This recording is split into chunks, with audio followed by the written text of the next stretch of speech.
10 जनवरी 2025 को रात को 9:15 बजे हमें कॉल आया कि Mayank jewellers Ratanlal Singhvi 69 years old है, कंप्लेंट है। उनके दुकान में 2 बंदे अचानक से घुस गए। उनके हाथ में पिस्टल थी। उन्होंने सिंघवी जी के ऊपर असॉल्ट भी किया और जो वो वाइंड अप कर रहे थे, अपना दुकान क्लोजर करके लॉकर में कुछ ज्वेलरी रख रहे थे, तभी उन्होंने जाके पूरे ट्रे उठाए और अपनी बैग में डाल के विदिन 5 मिनट्स उन्होंने वहाँ से 2 बंदे चले गए।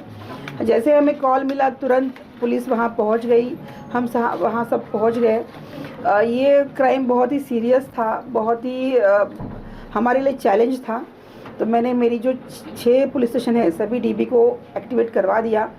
रात को ही हमने पूरा नाकाबंदी लगा दी थी। सीसीटीवी फुटेज कलेक्शन करना, डंप पे काम करना, पूरा जो हमारे टेक्निक्स है वो सभी टेक्निक्स हमने यूज़ किए थे और बहुत बड़ा चैलेंज था हमारे सामने और इस चैलेंज को हमने सक्सेसफुली क्रैक किया है। आज हमारे पास 4 आरोपी को हम अरेस्ट किया है। इस क्राइम में हमने 4 आरोपियों को अरेस्ट किया है। एक रिसीवर भी है। 5 आरोपी हमारी कस्टडी में है। 29 तोला की सोना रिकवर हुआ है और ये गुनाह सक्सेसफुली हमने क्रैक किया है। मैडम, जब चोरी हुई तो आरोपी जो अभी पकड़े गए, जो पुलिस के ताबे में हैं, वो रॉयल सिक्वेरा 46 ईयर ओल्ड है। ये वसई का रहने वाला है। इसका ट्रैक रिकॉर्ड बहुत ही स्ट्रॉन्ग है। मोर देन 50 से भी ज़्यादा गुने इस पे दाखिल है।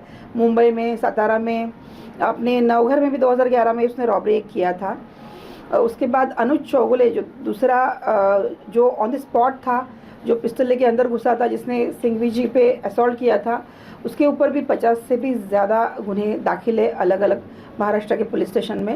ये दोनों की हिस्ट्री बहुत स्ट्रॉन्ग है।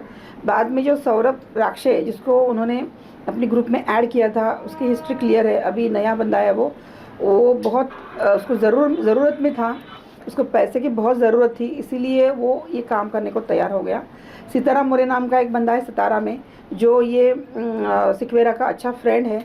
2011 से वो कड़म्बा जेल में जब थे, जब से उनकी पहचान है, तो उसने सौरभ राक्षे को प्रोवाइड किया था और आज बहुत ही माइन्यूटली स्टडी करके उन्होंने ये क्राइम को अंजाम दिया था। लेकिन मीरा भाईंदर वसई विरार पुलिस ने अच्छी ताकत लगा के विदिन 15 डेज एक क्राइम हमने ओपन कर दिया है। सर, कितने तोले सोना जब्त किया है और कितने आरोपी है और उनके पास से क्या क्या बरामद हुआ? इसमें स्पॉट पे 2 आरोपी थे। मास्टरमाइंड रॉयल सिक्वेरा था जो बाहर था और इसके लिए जो पिस्टल गाड़ी प्रोवाइड करने वाला सीताराम मोरे वो सतारा में था। ये 4 मेन एक्यूज हमने अरेस्ट किए हैं। उसके बाद आफ्टर क्राइम होने के बाद, क्राइम को अंजाम देने के बाद, ये सोना जो था, पहले फिरियादी सिंघवी जी ने हमें 60 तोला कंप्लेंट दिया था। बाद में उन्होंने 40 तोला ऐड किया था। उनको इंश्योरेंस भी शायद उन्होंने निकाला है। तो ये सोना लेके रॉयल सिक्वेरा भालकी बिदर गया। वहाँ उसने अमर निमगिरे नाम का एक गोल्डस्मिथ है, सोनार है, उसको ये सोना दिया।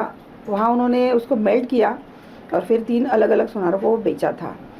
तो हमारे जैसा आपने बताया कि पैसे का डिस्ट्रीब्यूशन होता है इनके, तो ये कुछ पता चला उसके क्या वो पैसे का क्या करते थे, क्या करते थे? रॉयल सिक्वेरा का कुछ लोन था। उसकी एक फ्लैट है यहाँ दत्तानी के साइड में, एक फ्लैट है उसकी माँ के नाम। उसका कुछ ड्यूज थे, वो क्लियर किए उसने। सौरभ राक्षस से भी पूछा तो उसने भी, उसकी बहन ने, उसका ट्रक था, उसके लिए लोन लिया था। उसके लिए अपने बहन के जेवर उसने गिरवी रखे थे, वो उसने छुड़वाया 3.5-4 लाख लेके देखे। और हर किसी ने अपने अपने ये ड्यूज क्लियर किए थे। तो पैसे का वो इस्तेमाल उनकी ज़रूरत के हिसाब से उन्होंने किया है। मैडम, इन्होंने रैंडमली माइन ज्वेलर्स को टारगेट किया या कुछ पहले से इन्होंने रेकी की? रॉयल सिक्वेरा वसई का रहने वाला है। वो जुलाई 2024 में जेल रिलीज़ हुआ है। मोका में वो अंदर था 2016 से। उसके बाद 4-5 महीने में उसने रेकी किया कि बाबा ये जो मयांक ज्वेलर है आउटस्कर्ट में है। अग्रवाल नगरी में 9 बजे के बाद बहुत हलचल बहुत कम होती है, लोग बहुत कम होते हैं। इनके यहाँ कोई वॉचमैन भी नहीं है और रात को कभी कभार सिंघवी जी जो 69 ईयर ओल्ड है वो बैठते। ऊपर स्टडी उसने किया था, वो यहाँ का वसई को ही बिलोंग करता है। तो आफ्टर थॉरो स्टडी उन्होंने प्रॉपर प्लानिंग किया और प्लानिंग के हिसाब से उन्होंने वर्कआउट किया है। यूट्यूब या फिर मूवीज देख के रॉय कुछ प्लानिंग करता था? रॉय को उसकी ज़रूरत नहीं है, उस पर मूवी बनेगी अभी।